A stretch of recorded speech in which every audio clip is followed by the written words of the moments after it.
I wonder what the passives look like in this game.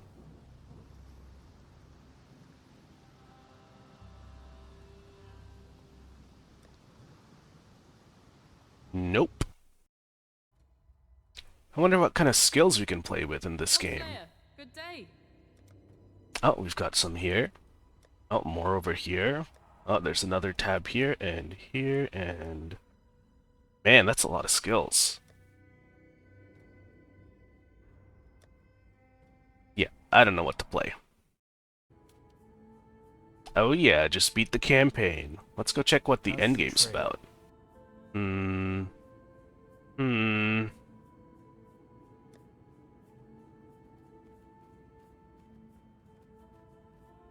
Okay, we'll give it a try. Oh, what's this button over here? Another tree? What the f— Over the years, I've tried to get a few friends to play Path of Exile. The tree's too big. There's too many skills. The endgame looks confusing. They all say different things that mean the same thing. Path of Exile is complex, and this complexity is overwhelming. I was a teenager when I first got a glimpse of this game in closed beta. As a kid who grew up on Diablo 2, I was hooked. And little did I know that I would grow old playing Path of Exile. But even a decade ago, the game was complex, and that complexity was overwhelming. Years have passed and content has been added, but grinding your game seemed adamant to address the new player experience. They just don't seem to care. Never have, never will. Until now? With patch 3.24, we saw an abundance of changes addressed to improving the new player experience. What is this crab and why is he frozen?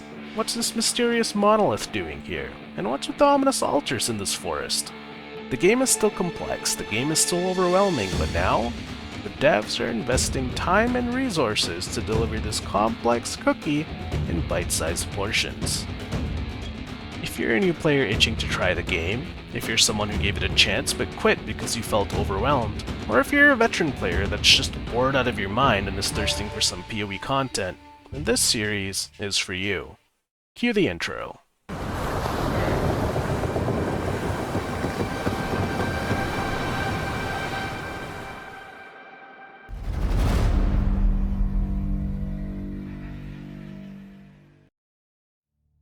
Welcome to the Chronicles of an Exile. In this series, I'll be taking you through a comprehensive playthrough of the entire game. This series will be segmented into 3 phases. Phase 1 is the campaign.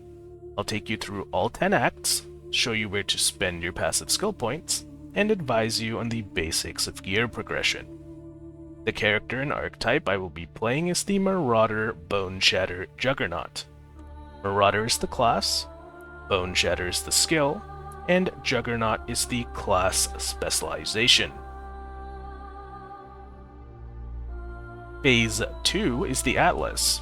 The Atlas is Path of Exile's endgame where you get to create your own maps, decide how difficult or rewarding they are, and even what kind of content each area is likely to contain. Hate a particular mechanic? Lock it with the Atlas. Love a particular mechanic? Then invest into it with the Atlas points to see more of it and get better rewards. This phase of the series is going to be focused on completing all 16 tiers of the Atlas and unlocking points for you to spend on the Atlas skill tree. The third and final phase is Pinnacle Bosses.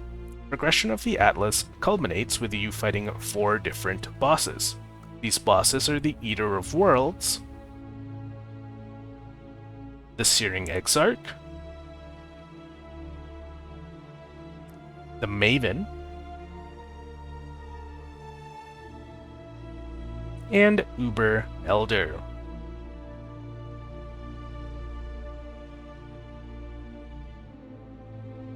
Defeating each boss grants you a Watchstone. Watchstones can be placed into your Atlas to further increase the reward and difficulty of the endgame maps. Defeating all 4 bosses and obtaining each of their Watchstones will lay the foundation for everything else you might want to do in-game. Once all 3 phases are complete, I'll neatly wrap things up with a beginner's build guide for the Boneshatter Juggernaut. If everything goes as planned, then the entire series and build guide should be available by the time patch 3.25 gets announced. Alright, let's go! So first thing we're going to do is log in and create our character. What everybody asks me when they first start is what league do I play in? Okay, so you have 3 options. You have Standard, and then you have 2 options within the Challenge League. Okay, Standard has a bad economy and a very low player base. You don't want to play here. Alright, that leaves us with the Challenge Leagues. Okay, you can pick the normal Challenge League or the Hardcore Challenge League. Hardcore means your character has 1 life. When you die, you have to restart. Alright, this league has a very strong and healthy economy, but a low player base because not everybody likes losing their progress on a short notice. So the only other option we have available is the normal Challenge League. In patch 3.24, this is the Necropolis League. And if you're a new player, or anyone for that matter, I recommend that you play here. Okay? So let's go ahead and click OK. And now we have to pick our character. If you're following this series, we're going to be playing a Marauder Boneshatter Juggernaut. Marauder is the class, Boneshatter is the skill, and Juggernaut is the ascendancy or specialization that we will be doing later in the game. It's a melee build, it uses a 2-handed axe, and armor for defenses.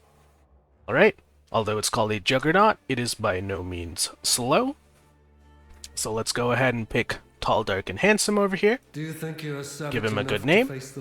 We'll go M for Marauder, Jug for Juggernaut, and Boneshatter. Okay, the name already exists, so we will be Boneshatter 2. Perfect. Once you've created your character, go ahead and click Skip All Tutorials, and then click to move and get up off the beach. We're going to pick up the Driftwood Club that's in front of us, open our inventory, and equip our weapon. Let's talk to the Dying Exile and kill him. Alright, the Dying Exile is going to drop you your first skill gem. In this case, it's the Heavy Strike skill gem. Okay, Heavy Strike attacks enemies with a forceful blow and requires a certain weapon to use. In this case, it is a mace, and we have a mace equipped. In Path of Exile, skill gems are items, alright? And you put them into your equipment in order to use skills. So let's go ahead and put Heavy Strike into our Driftwood Club. And if you go to your hotbar in the bottom right corner of your client, Heavy Strike should now be available for use. Okay? Let's go ahead and click on Default Attack, change it to Move Only, and then we're going to click on Heavy Strike, and enable Always Attack Without Moving. Alright, doing these 2 things is going to give our character a little bit more control and precision when we are out and about. Alright, we're going to follow the coast until we find a large chest. Clear the area beside the chest so we can loot it, and you're going to find your first support gem. Alright, in Path of Exile, support gems are items which augment your active skill gems. So Heavy Strike here is a active skill gem, and Ruthless Support is going to make that skill better if we put both of them together. In order to use a support gem, simply click it and place it into your equipment slot that has a open socket that is adjacent and connected to the active skill gem you're trying to support. Alright, in Path of Exile, this is called a link setup. So you have 2 red sockets that are linked together. You can put a active skill gem in one and a support gem in other, and then you will have a skill gem that is being augmented by a support gem. Ruthless Support in this case makes every 3rd hit deal a ruthless blow, Ruthless blows deal more damage. Okay? Pretty straightforward stuff. We're going to make our way down the coast, and we are going to fight our first little mini-boss of the game. Alright, this right here is Hillock. Let's clear his area of all these little zombies so they don't sneak up on us while we fight him. And then we can begin our combat with Hillock. Use move only to sidestep his swings, and while he is stuck in his attack animation, weave in heavy strike to deal him damage. At half HP, he's going to pull the sword out of his chest, and he's going to attack you a little bit faster and hit a little bit harder. Alright, just keep doing what you were doing and he will soon be dead. If you run low on mana, press 5 to use your mana flask. If you run low on life, use 1 and 2 to use your HP flask. Okay. Once he's dead, go ahead and pick everything up, and we are going to equip the Driftwood Club that is a guaranteed drop from him. Okay? And we're going to go straight into town.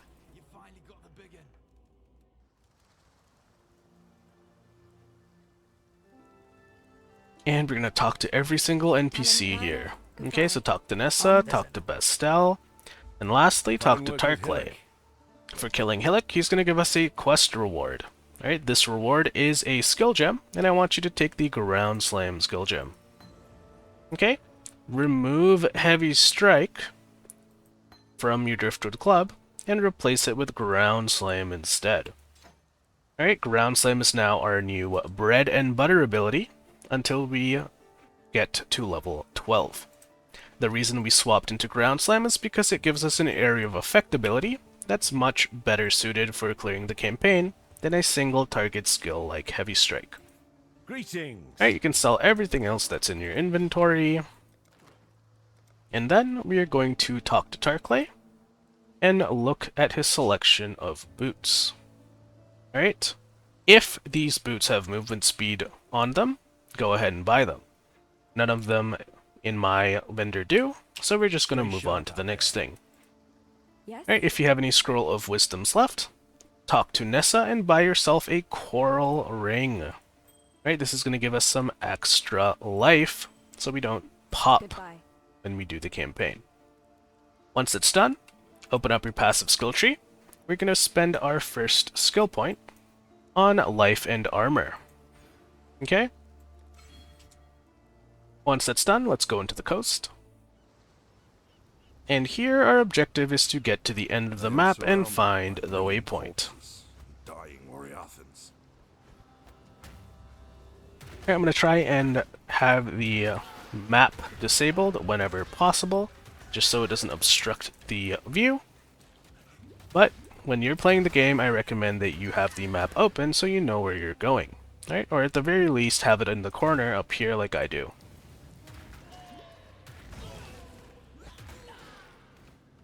Alright.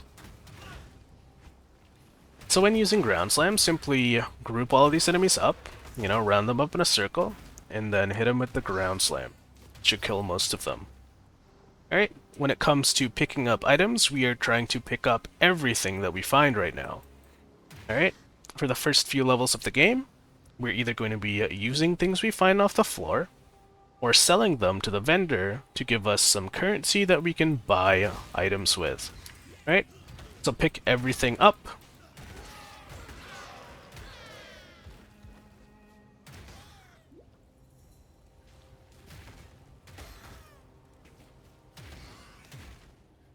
And we're just going to slowly make our way through this map.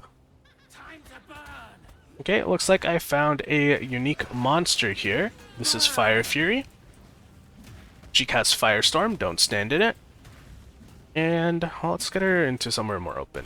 She also uses Flame Dash that leaves burning ground when she uses it. Right? So you don't want to stand on that either.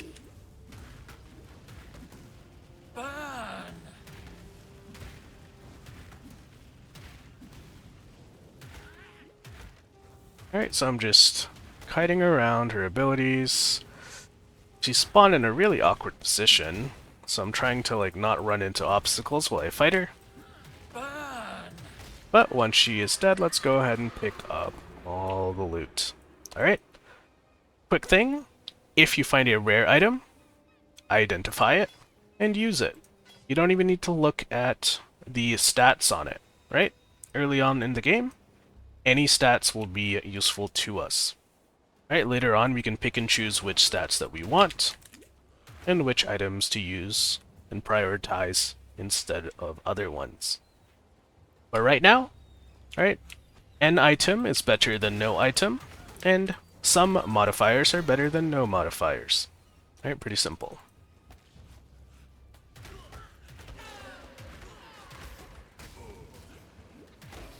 Okay, I think I took a wrong turn. So let me reorient myself. And while I do that, let me tell you about skill gems, because if you see in the top right corner, our skill gems have leveled up. Alright, you can press this plus sign to put a level into them. So when you kill monsters in Path of Exile, your skill gems and support gems gain experience, same as your character. Right? When you level them up, they get more damage, or give you more utility that makes the skill better to use. Alright, in order for gems to gain XP, they must be equipped and in your gear. So if it's sitting in your inventory or in your stash tab somewhere, they will not be gaining XP. But as long as you have them equipped and in use, they will gain XP and level up as you progress your character.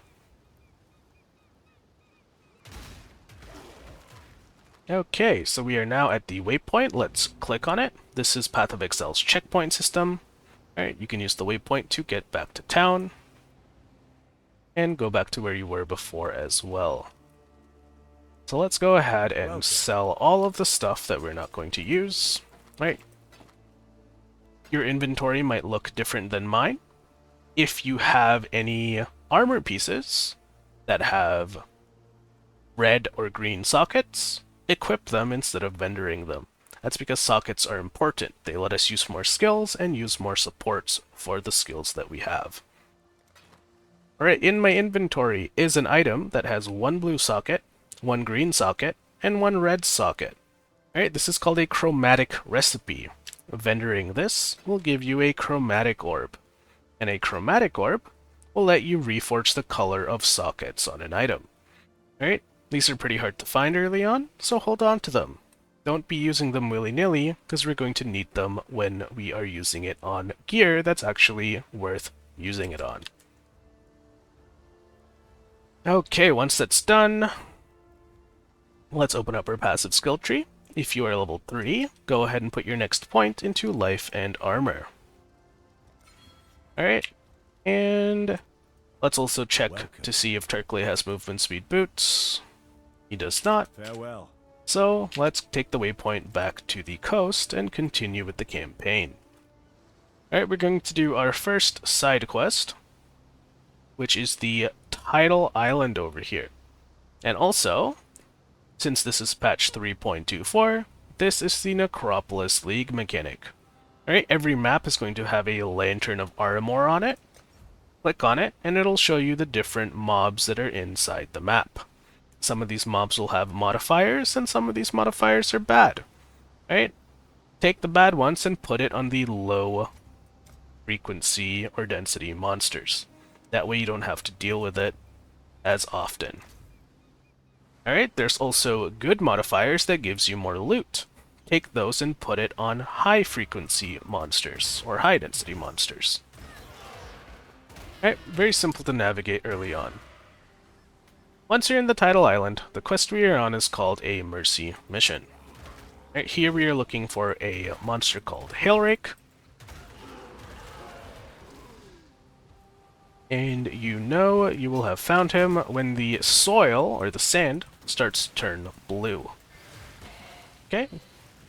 Clear the area of all the little trashy ad monsters, so it's just him that we're fighting. Okay, and once it's just him, stand still, wait for him to cast, and then move out of the way. Oh, not like that.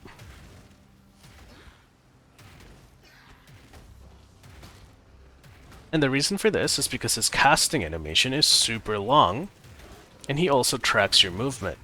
So once he has started casting, you can walk out of the way of the spell that he is casting. Freeze! Just like that. It's like a little dance. Sometimes I trip and mess up, but that's okay. Alright, once he's dead, go ahead and pick up all that good loot. We found some rare boots here. Let's go ahead and ID that. They do have movement speed, but they require level 4. Okay, so I'm going to put that in the side of my inventory here so we can use it later. He also dropped an iron ring that adds physical damage to our attacks. I'm going to equip that as well. And he also dropped a portal scroll. Alright, so go ahead and click on your portal scroll, and this is going to create a temporary gateway back to town.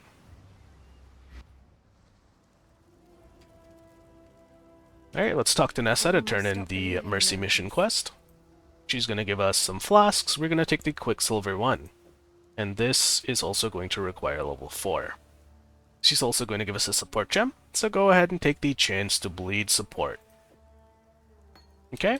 We're going to remove Ruthless Support from Ground Slam, and we're going to replace it with a Chance to Bleed support.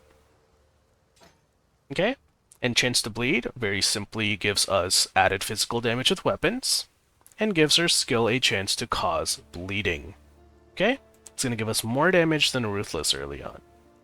Take Ruthless and put it in your stash. We're going to use that later in the game. Yes? Alright, check to see if there's any items with red sockets that you can equip, and if there isn't, vendor it. God hasn't abandoned us. And we'll talk to the NPCs super quick. Farewell. And then take the waypoint back to the coast. Alright, we are now headed towards the Mudflats to do the next quest. So here we're looking for the Roa Nest. Alright, 3 of them to be exact. Alright, these Roas are very dangerous creatures. So take your time when traversing through this map. They will charge you off screen, and the longer distance they charge, the more damage they deal with their charge. Alright. Even veteran players have died here several times, and we don't want that to happen to us. So the Roa nests will be visible on the minimap as yellow exclamation marks. So let's look for those.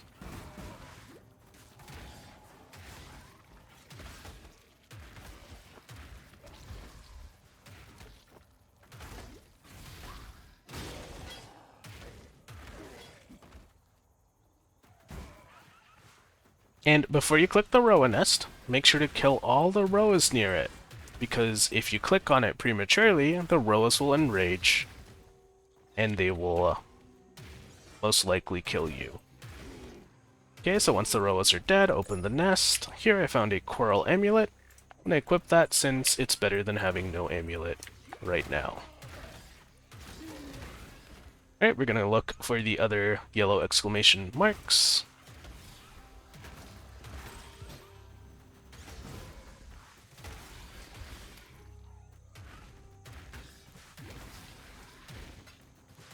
And here I found a chain belt, same logic as before.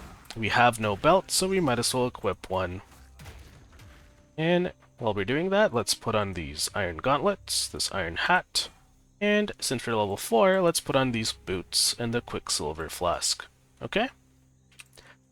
So the Quicksilver Flask is going to give you a temporary boost of movement speed when you use it. Alright? You refill your flask charges, either by going to town or killing monsters.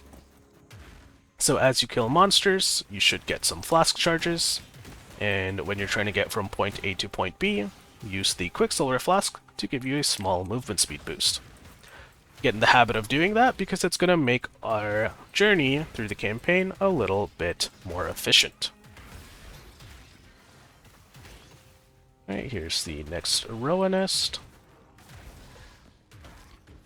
And I believe we have to find... No, we have all 3 Roa nests. Okay. Once you have all 3 Roa nests, find the cliff at the edge of the map.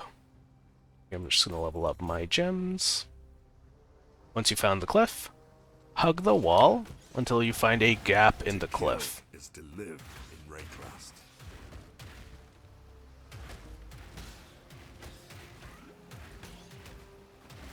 Alright. At this gap, place the glyphs into the strange glyph wall, and that's going to open the submerged passage. Alright, your quest is now complete. Let's grab the waypoint here and head back to town. Alright, we're going to talk to Turkley to get our quest reward. Now that you've drained that passage. And I want you to take the Ancestral Protector skill gem. And you'll also be given Steel Skin, but we're not going to use that. So go ahead and vendor Steel Skin right away. Okay, I'm going to swap from this Iron Hat to this Battered Helm, because this Battered Helm has more red sockets. And everything else in my inventory I am going to sell. Alright, so I think I already explained what the chromatic recipe is. So these boots are another example of the chromatic recipe. So let's go ahead and get that chromatic orb. Okay, if you have some Scroll of Wisdoms now, you can talk to Nessa. And we're going to buy ourselves a flask upgrade. Alright? So let's get a medium life flask. That's going to cost you 3 scrolls, and we're going to equip that instead of the small life flask. Hello. Alright, upgrading your flasks early on in the game is important because they help keep you alive. Once that's done, let's open up our passive skill tree. We are level 5 now, okay? We're going to spend those 2 points on life and armor. And life and armor again. Alright, we're going to take the waypoint back to the submerged passage. And then we're going to go back to the mudflats. And we're going to hug this cliff wall and head towards the top left side of the map. Alright. And we're still picking up as many things as we can find along the way. Alright, here is another unique monster called Oozeback Bloom. This guy does chaos damage over time to us when we stand next to him. As a melee build, we have no option but to tank through it.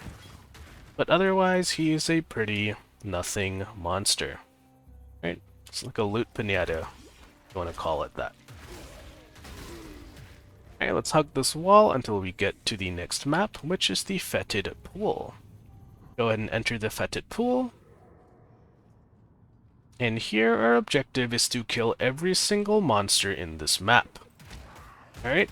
And we're going to take our time doing this, because the visibility in this area is low, and the mobility of the monsters is high. Right? Maybe not these zombies, but the Roas usually charge you off screen, and if they miss, they end up in the screen next to it. So we're going to take our time so that things don't charge off screen, and then we have to go play Where's Waldo, looking to full clear the map. Right? That happens to me all the time. And we're going to try and avoid that this time. Okay? So my inventory is looking pretty full. I'm going to have to address that soon. But for now, let's just kill these monsters.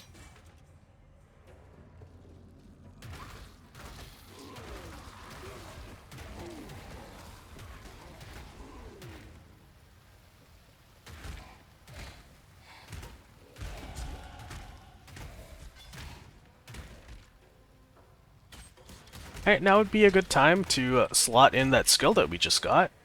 Ancestral Protector. Alright, if you have an open red socket, go ahead and put that in.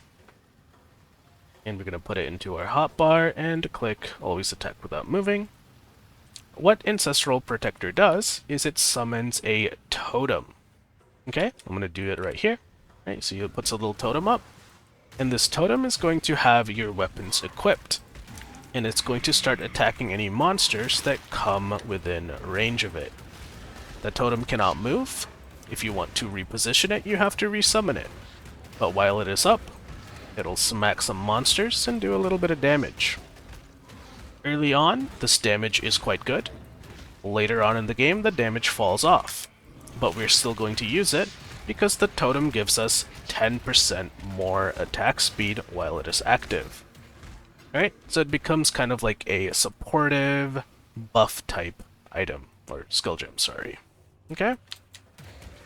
I like to use the Ancestral Protector anytime there is a rare or unique monster that we are fighting. Alright? My mana is gone. And here we've also found our first unique item. Let's go ahead and pick that up.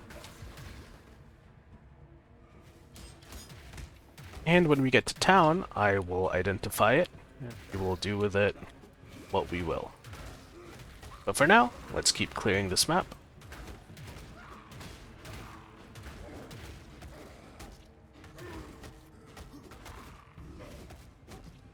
Alright, and if you run out of mana and you don't have mana flasks, you will default to using your normal attack.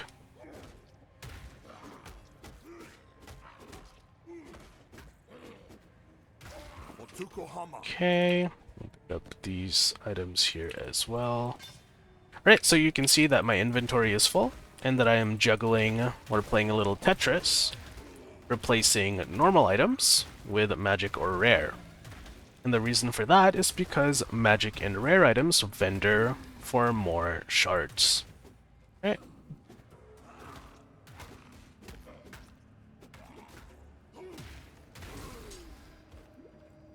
Alright, hopefully we're almost done with this quest.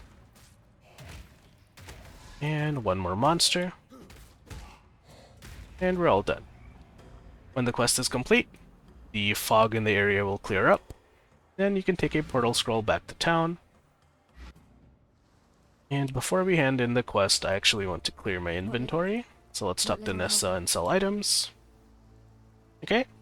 This shabby jerkin. Well, this one's a rare too, so let's just sell the shabby jerkin.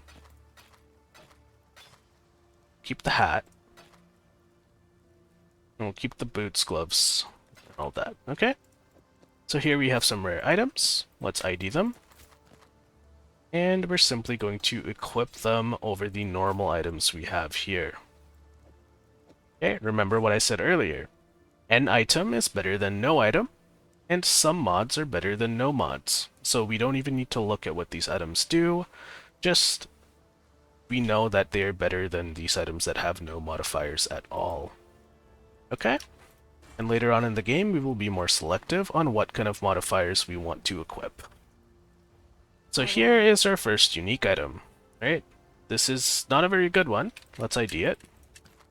Gore Drill. Okay? Just a dagger for someone doing dagger type builds. It's not worth anything to anyone, and we can't use it ourselves, so we're just going to vendor it. And if you're ever confused on whether or not you should vendor a unique item, you can always place it into one of your stash tabs, and come back to it later when you have more knowledge and understanding of what is worth what. And let's talk to Tarkley to get our quest reward for finishing the Fetid Pool. We're going to get the Book of Regrets, and that's going to give us 2 passive respec points. Alright, passive respec points are for when you make mistakes. You can see here that I can remove these 2 points and allocate it elsewhere. Alright, we haven't made any mistakes, so just keep them there for now. I am now level 6. Let's spend our next skill point on life and armor. Okay. And let's take the waypoint back to the submerged passage, and we can do the next quest.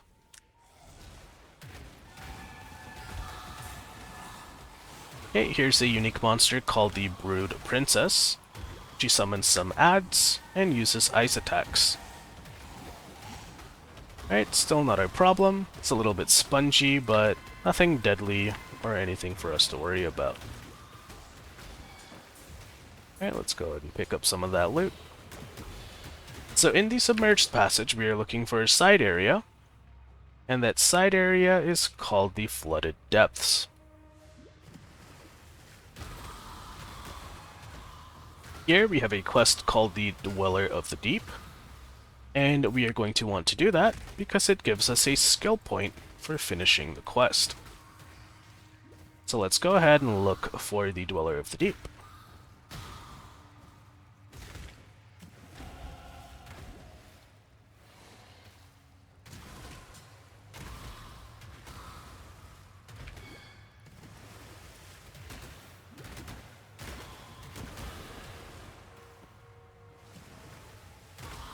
Alright, so I found the entrance to the Flooded Depths here. Check the Lantern of Armor, and we're gonna put the movement speed modifier onto these zombies, because they're pretty slow to begin with, and now they'll just be marginally faster. Alright, I am also level 7, so let's spend our next skill point on Warrior's Blood, which is going to give us some life regeneration.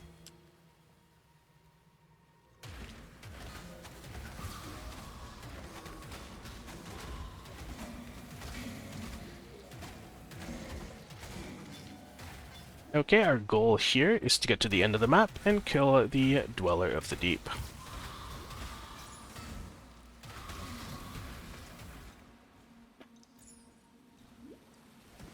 And it looks like there is a shrine on the map here, okay? So let me walk towards that. It's this little yellow icon on the minimap. So this is a shrine, and there's two things you need to know about shrines. First, shrines always spawn with at least one pack of monsters. Second, shrines buff those monsters until you click on the shrine, in which case it buffs you. Alright, that's all you need to know about shrines. It adds more monsters, and it buffs monsters, but when you pick it up, it buffs you. Super simple, super straightforward mechanic. And there's different types of shrines in the game. This one we have here is the Ice Nova Shrine, and it casts Ice Nova and deals a little damage.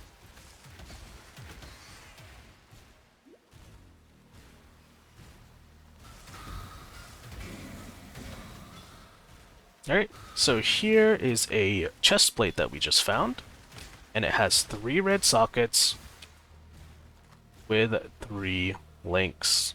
Okay? So I'm going to actually remove this rare scale vest that I have, and I'm going to put on this normal chest plate. Now you might be wondering, hey, didn't you just say no modifiers is worse than some modifiers? So by that logic, shouldn't I use the rare chest plate?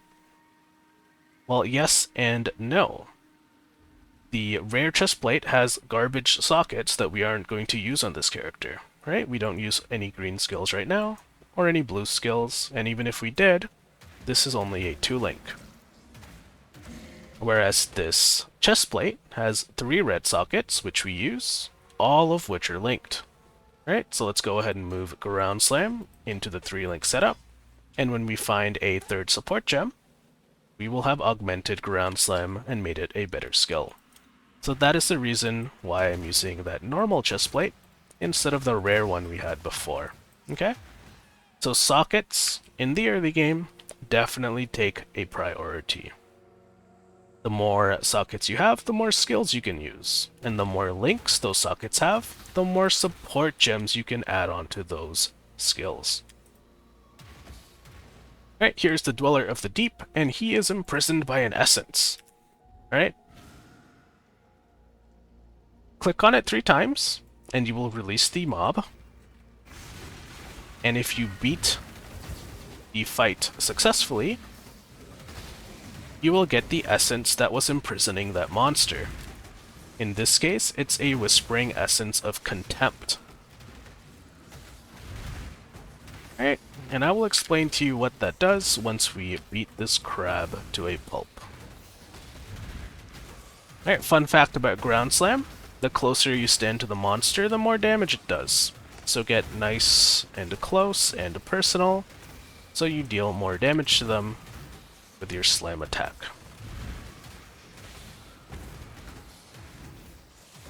And he's dead. My Alright. mana is gone. Let's pick up all this loot, or as much of it as we can. And here is the essence I was talking about, right? Whispering Essence of Contempt. Alright, so what are essences? Essences are items that you use for crafting. Okay, it upgrades a normal item into a rare one, and it guarantees that that rare will have one of the properties listed below. And what that property is depends on the essence, as well as the item you use it on. So if you use the Whispering Essence of Contempt on a weapon, it will give the weapon more physical damage. If you use the essence on a belt, it will make you reflect physical damage, okay? And so on and so forth. So I'm going to put this essence to the side, and we're going to take a town portal back to town, and we're going to talk to Tarkley to claim our quest reward. You managed. He's going to give us a Book of Skill. Let's use that immediately, and we are going to spend that skill point we just got on accuracy, okay? Greeting. We're going to clear our inventory.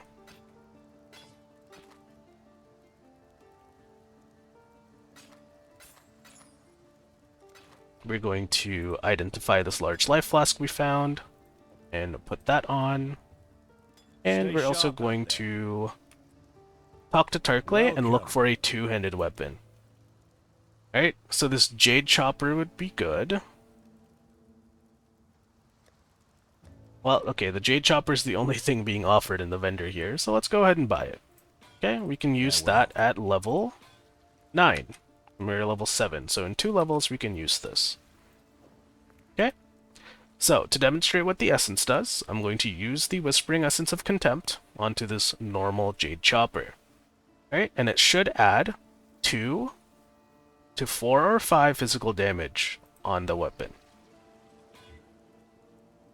Right, and if we hold Alt, you'll see that now it has the 2 to 5 physical damage modifier alongside some other stuff. So that will be a really nice upgrade for us to use when we get to level 9. I'm going to talk to Nessa, and I want to buy a Mana Flask. Okay. So let's buy the Medium Mana Flask for 3 Scroll of Wisdoms, and equip that, because we are running into some mana issues. Once that's done, let's take the waypoint back to the Submerged Passage, and now we are headed towards the ledge.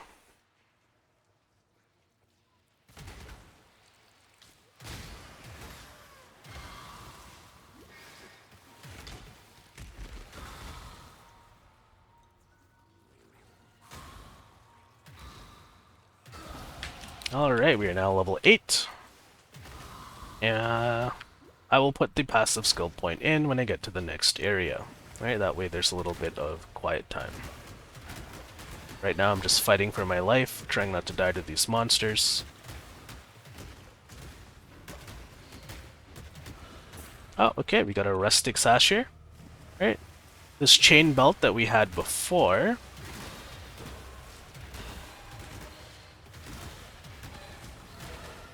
Alright, this chain belt that we had before gives us energy shield, which we don't care about, right? But a belt is better than no belt, which is why we used it. Here is a rustic sash. It's going to give us physical damage, right? We want to put that on instead. Okay, and then we're going to keep heading down the passage.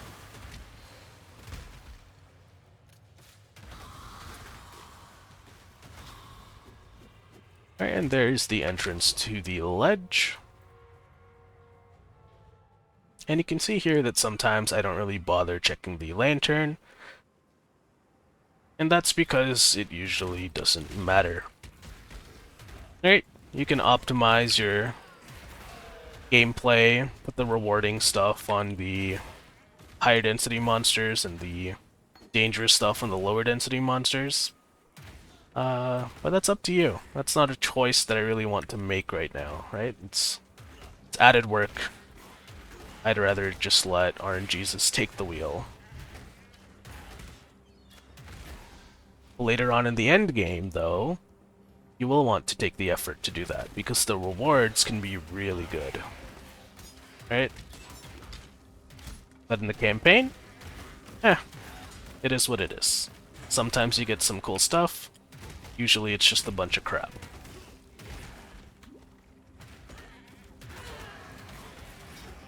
The ledge is a pretty linear map.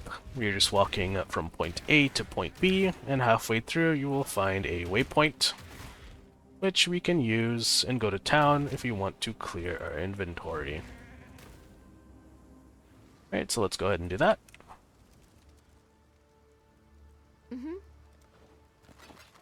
While we live, we are blessed. And you'll see here that I'm accumulating a bunch of different orbs and shards that do different things, and I will explain what they do when they become relevant.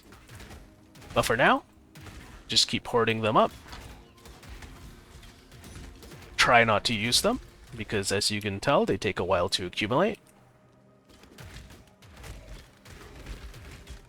And when we find items actually worth using currencies on, then we will do exactly that and get ourselves some upgrades. Alright, right now my goal is to get to level 9 so I can use that awesome axe.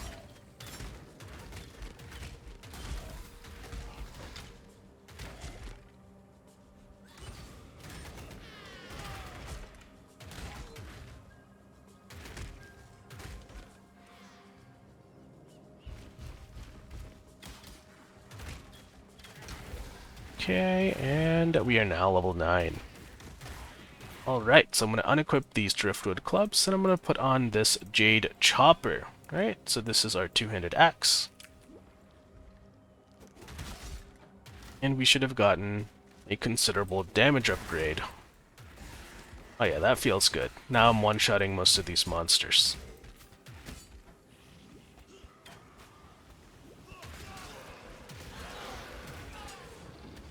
Okay, here's another unique monster that we're going to fight in the ledge. This is Kaduku.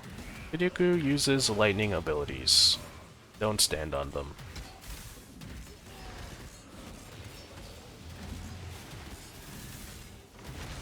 Alright, Kaduku is dead.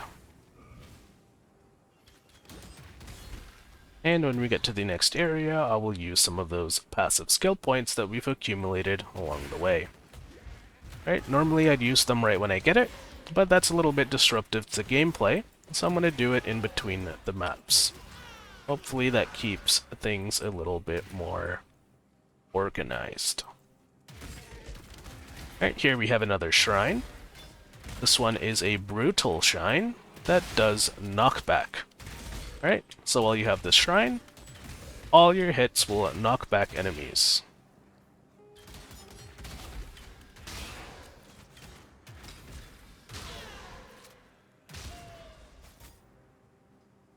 Alright, we've gotten to the next area, which is called the Climb. Let's look at the lantern.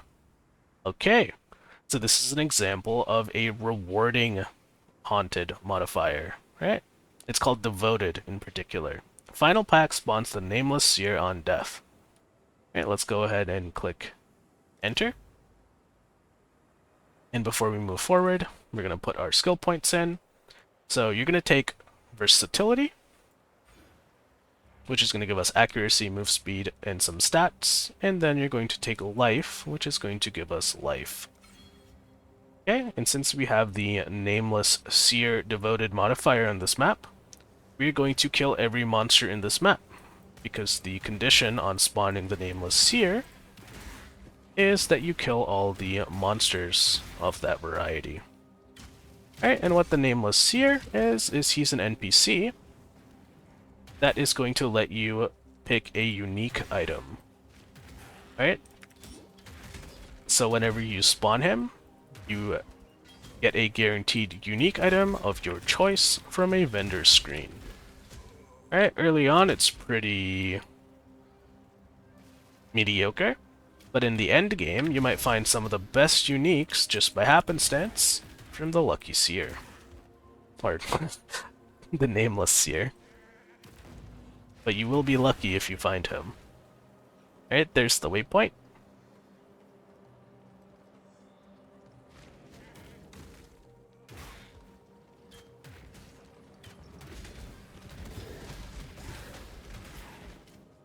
And there's some other stuff going on in this map, but I want to find the lucky, or the Nameless Seer first, before we do the other things in this map. I cannot carry this. Right, I should have also went to town and vendored. That was my mistake. Juggle some of these items.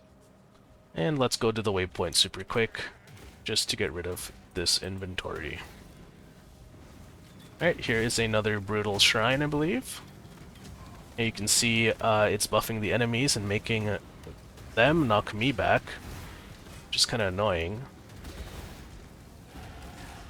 So we'll just pick up the shrine and Uno reverse card them instead.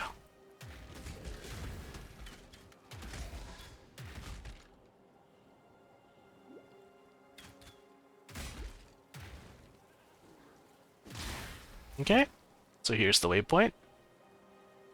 Let's take that and clear our inventory super quick before we resume looking for the seer.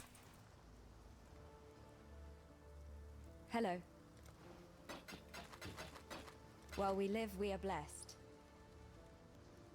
I'll take the waypoint back to the climb.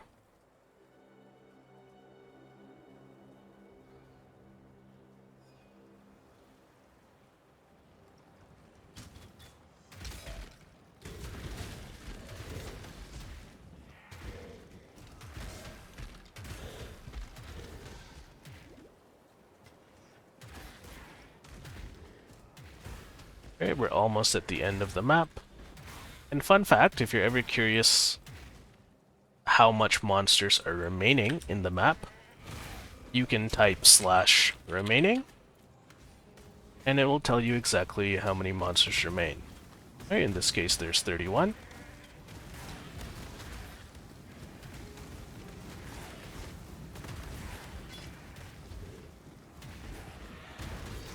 Okay, and here is a unique fire goat that we have to kill. This guy kind of hurts, so be careful. Okay, and then he creates burning ground as well when he slams, so do not stand in it. Let's pick this up. And there is a medium mana flask here that we're going to equip.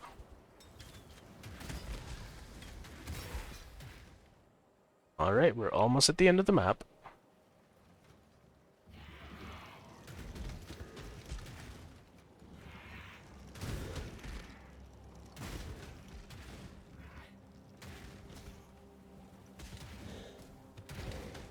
Okay. So there's 3 monsters remaining. We have to go find those 3 monsters if I want to spawn the Nameless Seer.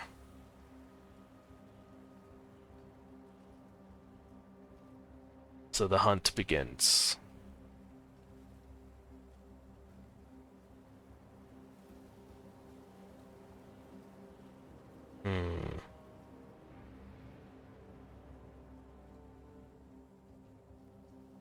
Oh, okay, here's one. It's kind of weird that they look like they're dead.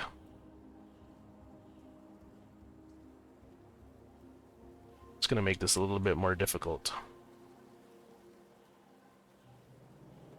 Okay, nothing here.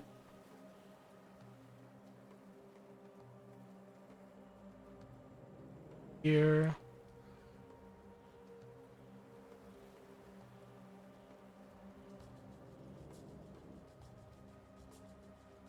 Still nothing.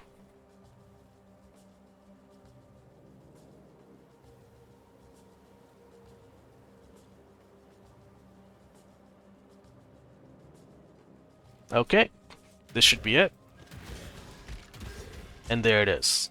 Alright, type in remaining, 0 monsters remain, Nameless Seer. Let's see what we get. Oh my god. Okay.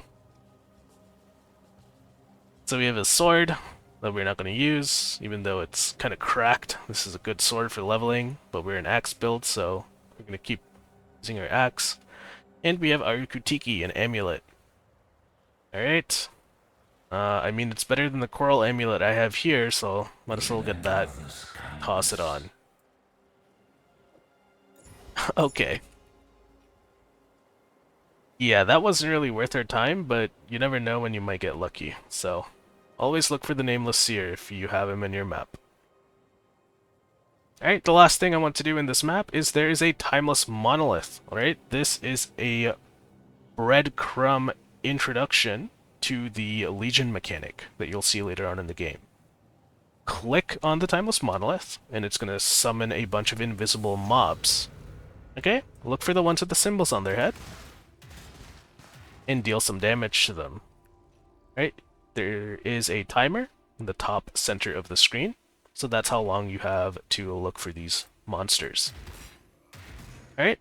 You're focusing on the ones that have a symbol over their head, because it means that they will drop extra loot. Okay? When the timer goes down to 0, any monsters that you dealt enough damage to will break free, and you will get a chance to fight them again. And if you kill them, you'll get some loot. Alright, that is the Legion mechanic.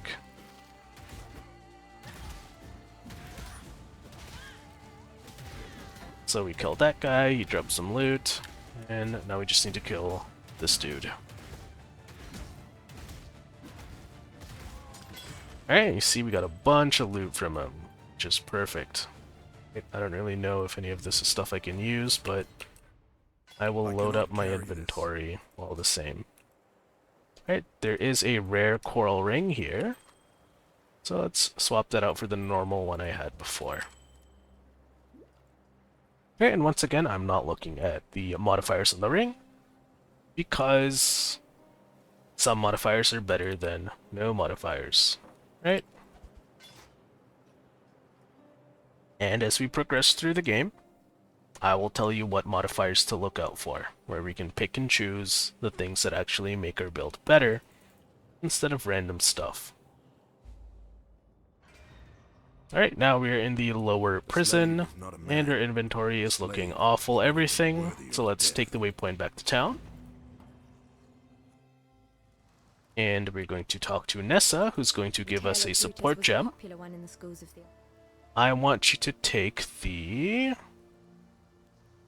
faster attack support, and then put it into your storage. Okay, so we have ruthless and faster attack supports here that we're not using currently. Talk to Nessa once more, go to her second tab, and we are looking for the MAME support. Alright, you can type that into the search bar if it helps you find it. Go ahead and take MAME support, and buy yourself that gem. Also, while you're here, type in War Banner, and buy yourself that as well. Okay, we're going to quickly clear our inventory.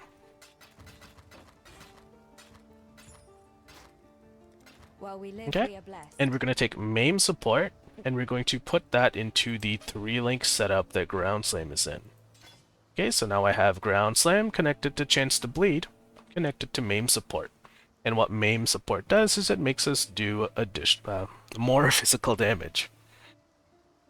Alright, and it also gives us a chance to maim on hit, which is a debuff that makes enemies slower. Alright, and you can check your tooltip to make sure that both Chance to Bleed and maim are being supported to Ground Slam. Last thing I want you to do is equip the War Banner skill gem. Okay, put it in any red socket, it doesn't need to have any links. And when we leave town, I will show you what that skill does. Stay sharp out there. So let's take the waypoint back to the prison, and we're going to activate War Banner, okay? When you activate it, it's going to reserve 10% of your mana, and it's going to give you an accuracy bonus, and make you deal increased physical damage. Okay? And as long as you have the mana reserved, and the banner active, you will get those benefits. It also lets you put the banner down, and buff an area around the banner, but we're not going to be using that portion of the skill. Alright, it's clunky, it's not worth it, just leave it on your back, reserve your mana, and enjoy the passive bonuses from it. Alright, super simple, super straightforward. Alright, in the lower prison, we have 2 objectives. First is to find the Trial of Ascendancy. Okay. That right there is an All Flame. The All Flame is related to the Necropolis mechanic. Don't bother with that now. it doesn't really do anything for us in the campaign. And if it does, I will let you know. Okay, so right now we're looking for the Trial of Ascendancy in the lower prison. And what the Trial of Ascendancy is a puzzle that you will encounter during the campaign. And there's a total of 6 Trials of Ascendancies. Alright, so here we found the first one. It's a deadly puzzle. Avoid the spike traps, run all the way to the end, and click on the lever. Alright, wait for the spike traps to pass. Okay, I got hit by it. If you get hit by it, you're gonna get stuck, and you're gonna bleed, and it's gonna hurt. Okay. And once you have opened the lever, it's gonna open a door, and we're going to follow that path.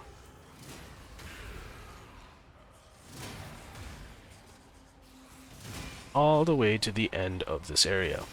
Right here you're going to be swarmed by some monsters. Kill them.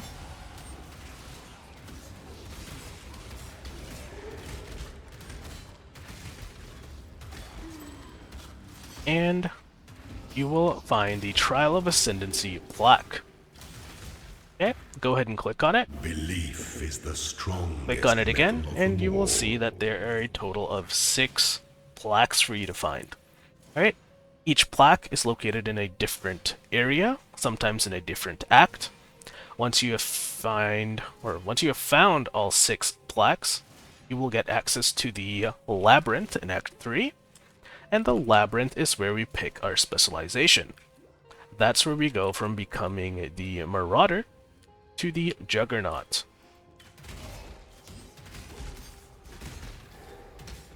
Okay, so to recap that, the Trial of Ascendancies are puzzles you will find in the campaign. Finding all 6 will get you access to the Labyrinth, and the Labyrinth will let you pick your specialization. Alright, now that we have the first Trial of Ascendancy complete, we are into the next area, which is the upper prison. Alright, here we are going to fight the first big bad of Act 1. That monster is called Brutus, and Brutus deals a lot of physical damage. Right? It's not a hard fight, but it's not trivial either. So let's make our way through the upper prison until we find the warden's quarters.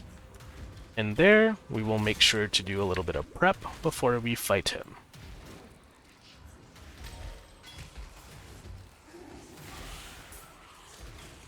Alright, and it looks like I have found a strongbox over here. So this is the strongbox mechanic. Right, and the strongbox mechanic is pretty straightforward. It is a box, it contains loot, and that loot is guarded by monsters. The cool thing about this chest in particular is that it can be identified and modified like you would an item. Okay? So you can make it more rewarding or more deadly, depending on how you want to interact with it. But I usually click them as they are, and then I kill the little monsters that come out.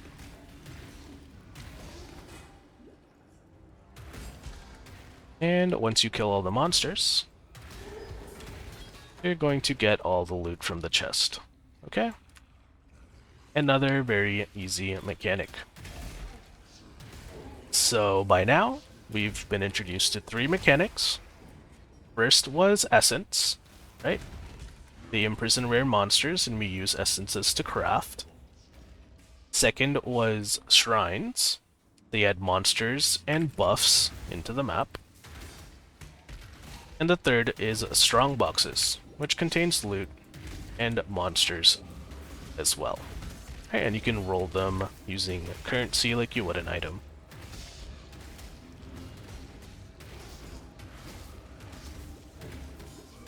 Alright, we're gonna kill this rare monster. So, something new they added in patch 3.24 in this area is a little hidden chamber with flasks in it. So I'm gonna go look to see if I can find it.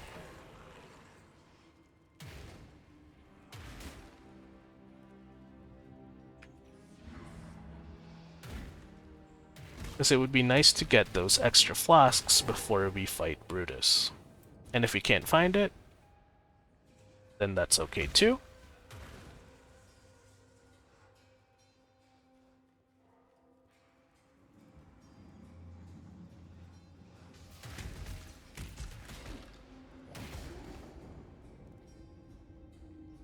Okay. Alright, well, it's not here. Alright, I'm gonna check one last part of this area to see if it's there, and if it's not, then we'll move on.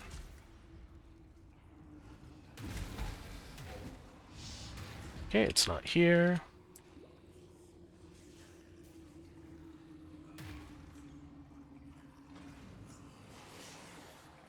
And it's not here. Alright.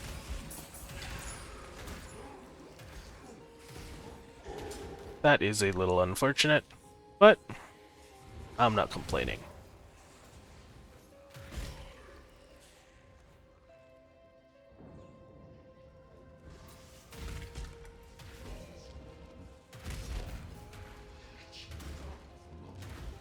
Alright, I'm not gonna bother with these necromancers either. So, here's the Warden's quarters. Let's go in. And before we go any further, we're gonna make a town portal back to town. And we're gonna do a few things. Okay? First thing I want you to do is talk to Nessa, check your flasks, and make sure that you have at least one large life flask and one large mana flask. Okay, I don't have a large mana flask, so I'm going to... actually, I'm not going to buy a large mana flask because I can't afford it. Okay, well, it sucks to be me. I can't afford it. I'll buy a large life flask instead. Okay, so now I have 2 large life flasks and 2 medium mana flasks. Alright, just make sure you're not using small flasks because you will need the large flasks for the fight ahead. Alright, here is a magic iron ring. I'm going to identify it and use it instead of this normal iron ring I had here instead. Alright, While we live, we are last thing I need you to do is check to see that you have an item equipped in every slot. Right? Doesn't matter what it is, just don't have any empty slots. Then, if you have unspent skill points like me, I am level 11, I'm going to spend my points on Heart of the Warrior, which is going to give us life, and life. Alright, now that all that is done, let's go back into the upper prison, and let's kick Brutus's butt. Your brawn is about to meet its match, Brute. Give the warden my...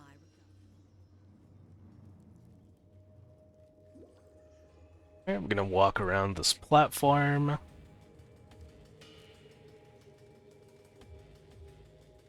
And sooner or later, Brutus will make himself shown. You think me Alright, here he is. Put down your Ancestral Protector Totem. And start using your Ground Slam. When he does his little explosion slam there, walk out of melee range. And other than that, just walk around him in a circle and use Ground Slam. Right. At no point do you want to stand in front of him. Always be to his side or his back. And he's dead. Your spirit is the plaything of the We're going to take all that loot, and then we are going to go into the Prisoner's Gate. Alright, here's a waypoint. Let's use it to clear our inventory. And we will also get a quest reward for killing Brutus. Alright, so talk to Turkley. And we are going to take the Leap Slam gem. Alright. Set that aside for a second while I clear my inventory. Farewell. Then we're going to talk to everyone else. farewell. And then we are going to take the waypoint back to the Prisoner's Gate. Alright, if you have an open red socket, go ahead and put Leap Slam into that socket. And we have now unlocked our first and only mobility skill. Alright, I'm going to rebind that and enable always attack without moving. And I'm going to explain this skill super quick. Alright, so Leap Slam is going to make your character jump through the air in the direction of your cursor. And when you land, you are going to stun enemies that have full life. But more importantly, we're going to use this as our mobility skill, because it's going to propel us in a certain direction. So with Leap Slam and Quicksilver Flask, our character is going to start feeling a little bit more fast, right? You're not as clunky anymore. And this is going to start off slow for now, but later on we're going to add some support gems. We're going to get attack speed on our character, and it's going to be very fast and feel very snappy. Okay, so get into the habit of using Leap Slam as a mobility skill.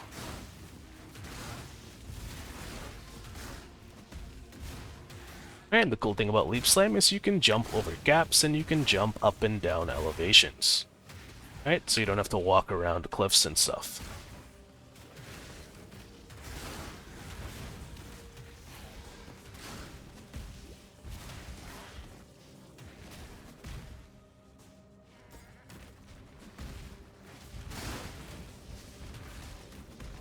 Okay, so this right here is a Vol side area.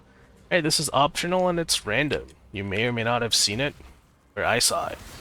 But we're gonna do it just to show you what it is. Alright, a Vol side area is an optional side area that if you complete, you will get to open a chest and get some Vol related loot. Right, the items you find here will be corrupted. And corrupted items can no longer be further modified, right? Or at least not by traditional means. So the item is kind of stuck in the way that you found it. Right, it's not like a normal item that you can change the sockets or change the modifiers in any easy way. So we're going to make our way to the end of this side area. And here you're going to find a unique monster guarding the chest. Alright, in this case it's a fire goat. So just go ahead and kill the unique monster. And once he is dead, we can open the Vol vessel. Okay? And that's going to contain all your corrupted loot that I was talking about earlier. Alright. So let's pick up this rare. You can see that it's corrupted. Right? So if I try to recolor the sockets on it, it's going to say this target is corrupted and you can't apply the item. Okay? And we also found 2 Vol skill gems. Okay? Vol skill gems are like normal skill gems, but they also have been corrupted. And they let you use a kind of ultimate-like ability. Right? We don't use Ice Shot, we don't use Rejuvenation Totem, so we're not going to bother picking them up. And once the area is complete, it'll spit you back out where you entered. Alright, so we are now back on track to doing the campaign.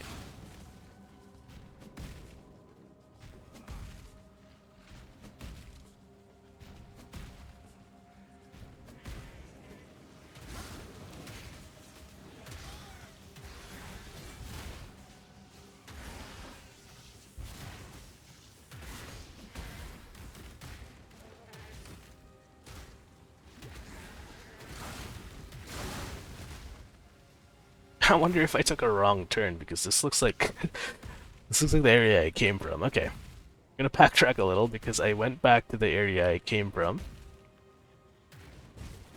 So this is the correct way that I should have been going.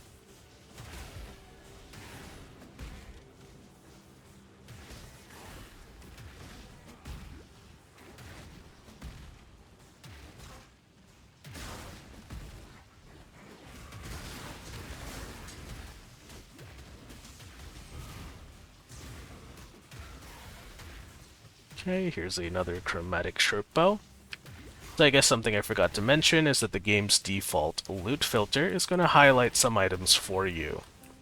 Right, so you can see that this short bow has a green outline on it, when it shows up as loot, and that's because it has a chromatic vendor recipe. Alright, that's something I should have mentioned earlier, but now you know. Let's kill this unique fire wolf thing. And head on to the next area. Alright, here we're looking for a waypoint. And once we have found the waypoint, we will be looking for the side quest called the Marooned Mariner, or Mariner, that is going to give us another book of skill when we complete that quest. Right?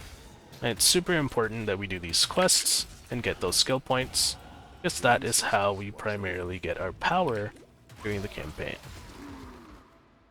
Now is also a good time for us to go vendor all our trash, and here we have a rare jade chopper that I'm going to identify. Okay, it's better than the one I have equipped, so let me go ahead and put that on. How do I know it's better?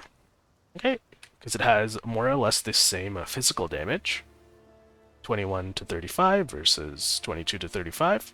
But it also has some elemental damage tacked on. Right? And this early into the game, the elemental damage is going to be useful. Sell all this stuff. Here's another unique item. That is a claw. That it is also worthless. So, into the vendor you go. Goodbye. Alright. While talking about all these things, I've leveled up several times. So let's go ahead and put in our skills. We're going to take 1 point into Born to Fight. And then you're going to go down into Strength. And then you're going to take two-handed melee damage and stun duration. And two-handed melee damage and reduced enemy stun threshold. Okay, you're basically going to fill in the points leading up to kinetic impacts. Let's go back to the ship graveyard.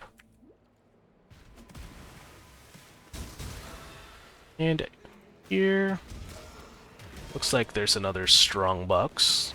Let's go and open that. Alright, nothing spectacular. Another one. Oh! Alright, so as you can see there, some of these strong boxes have some deadly modifiers on them. That one froze me. There's others that explode, or ignite you. And if you're not careful, and if your character is not built properly, you can actually die to loot in this game. Right? Pretty funny stuff. So in the ship graveyard we are looking for the ship graveyard cave. I believe that is the name of the map.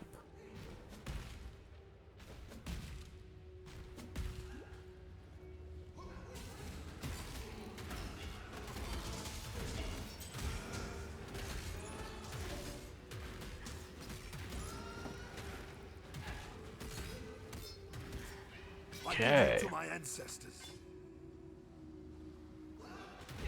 Still haven't found it.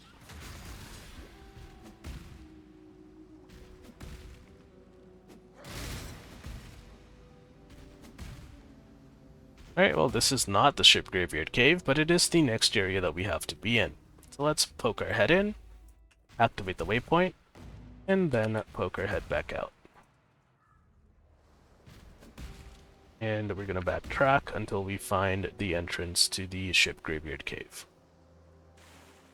Surely it is here somewhere.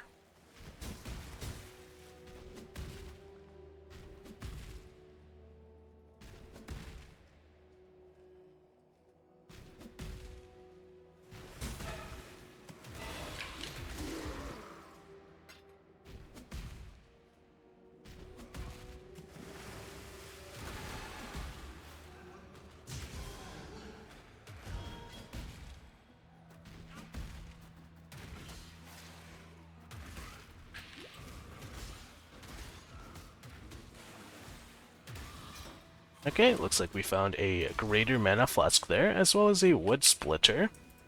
So let me identify the wood splitter, because this is the next axe upgrade that we would get.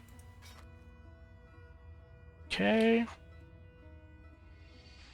So it's not better than the one we have equipped, but we do want to keep an eye out for other wood splitters, because we can actually make ourselves an upgrade if we can't find one. Alright, and I'm going to show you exactly how to do that. But first, here's the entrance to the ship graveyard cave. Let's go in and finish this side quest.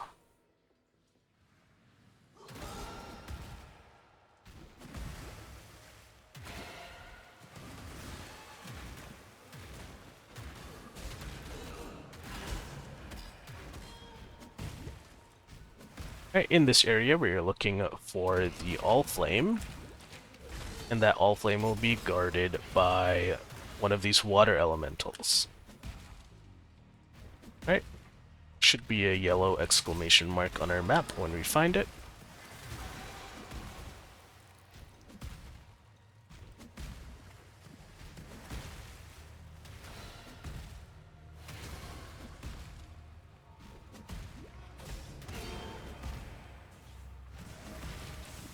Right, here's another shrine. This one's a lightning shrine. Right, whenever you find a lightning shrine, be careful about standing on the shocked ground. Right, shock is a status ailment that makes you take more damage while you stand on it or are affected by it. Right, here is a strangle charm guarding the slave girl who has her all flame. So let's dispatch of the elemental, pick up the all flame, and then go back to the ship graveyard, where we can turn in the all flame to Captain Fairgraves. Alright, he's gonna betray us, turn hostile, and we're gonna have to kill him to finish the quest. Hard times call for hard hearts. I'm sure were the circumstances reversed, you'll do precisely the same.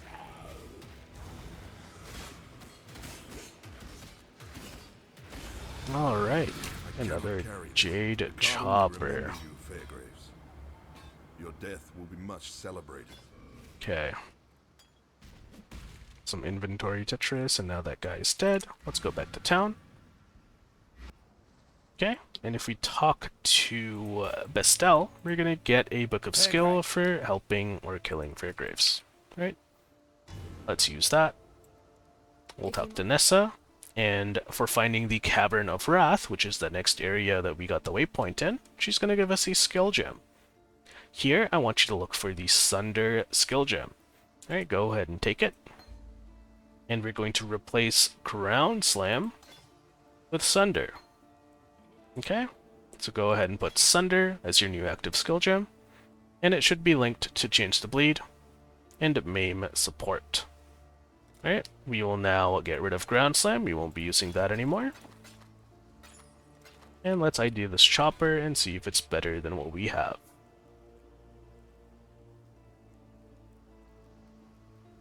It is by a small margin, so let's go ahead and use that. Okay. Be well. Alright. This is the important gear upgrade part, so there's a few things that we have to do. First is make sure that we have at least one greater life and one greater mana flask. Okay? They're going to cost you 3 Scroll of Wisdoms. Buy them from Nessa and put them on. Okay, so you can see I have my greater life flasks equipped. Hello. Saw all this other crap up. This though. Okay. Next thing I need you to do is talk to Nessa and look to see if she has a sapphire ring for sale. Okay, here's one for sale for 3 Scroll of Wisdoms. Go ahead and buy it. If she doesn't have one for sale, you can buy an iron ring, like the one I have here. And then... 1 second, I need a Scroll of Wisdom. Alright, buy yourself a Fireball gem from the gem tab. And what you can do is sell the iron ring alongside the Fireball gem, and you will get a Sapphire ring. Okay, this is the Resistance ring recipe. Iron ring plus skill gem equals resistance ring. Blue gem gets you sapphire, green gem gets you topaz, and red gem gets you ruby. Right? So once you have some cold resist, that is done. The last thing I need you to do is open up your passive skill tree, and if you have any points left like I do, I'm level 16, we're going to put that into two-handed melee damage and stun duration, and kinetic impacts. Okay, this is just giving us damage with two-handed weapons. Perfect. Alright, you are now ready to fight the final boss of the first act. So let's go to Merveil's Caverns, and let's make sure to enable always attack without moving onto Sunder. And while we make our way through this map, I'll explain to you why we swapped to Sunder. Okay, so Ground Slam was a really good skill. It has an area of effect, but it is very close range, right? You have to be in melee distance in order for the skill to hit. Now, Sunder is also an area of effect ability, but this one has a little bit of range, right? It's a shockwave that travels outward from your character, and it goes about double or maybe even triple the distance that Ground Slam does. Right? Sometimes you don't want to be in melee range of the enemy. Sometimes you want to stand back a little and fire a wave. This skill is perfect for that.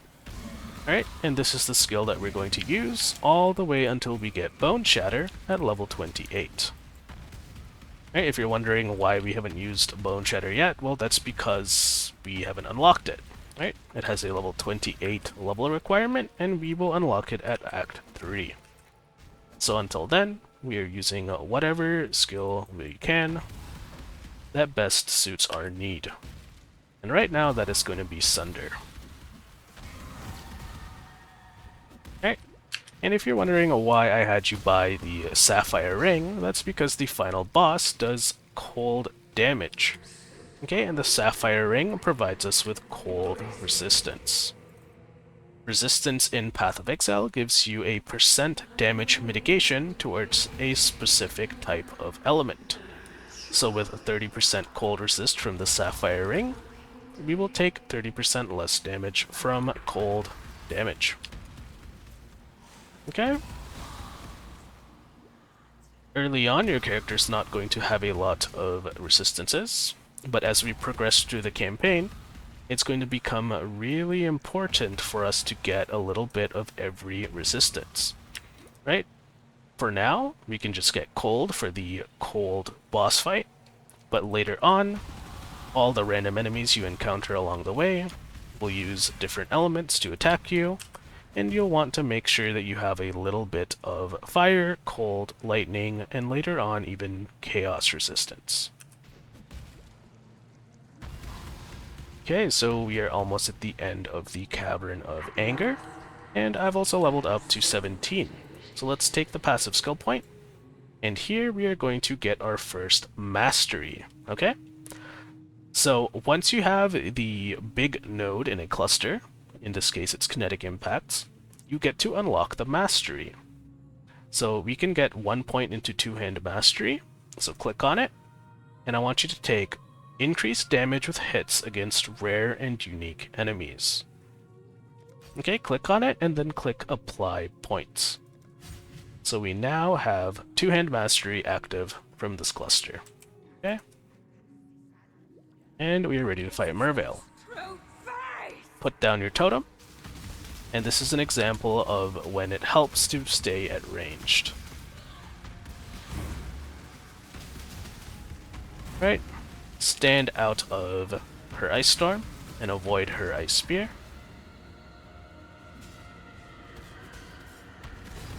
And when she gets to half-life, she's going to phase, and now you have to fight her Squid form, where it also helps to stay out of melee range.